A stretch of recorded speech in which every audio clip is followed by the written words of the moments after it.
మన హైదరాబాద్లో ఒక బుద్ధిస్ట్ టెంపుల్ ఉందని మీకు తెలుసా? దీనిని మహాబోధి బుద్ధ విహార అని పిలుస్తారు. ఇది ఈస్ట్ మారేడుపల్లిలోని మహేంద్ర హిల్స్ లో ఉంటుంది. ఇక్కడ టెంపుల్ స్టార్టింగ్ లోనే బౌద్ధ స్తూపం, దానిపైన బౌద్ధ చిహ్నాలు కనిపిస్తాయి. ఇంకా ఇక్కడ చాలా మంది బుద్ధిస్ట్ మామ్స్ కనిపిస్తారు. కొంచెం పైకి వెళ్తే ఒక చెట్టు కింద బుద్ధుని విగ్రహం ఉంటుంది. ఈ టెంపుల్ కొండపైన ఎండ్ ప్లేస్ లో ఉంటుంది. ఈ టెంపుల్ లోపల మధ్యలో మనకి బుద్ధుని విగ్రహం కనిపిస్తుంది.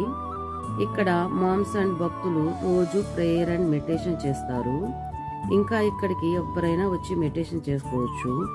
మెయిన్ గా daily Buddha puja and meditation, Buddhism studies, seminars, workshops జరుగుతూ ఉంటాయి.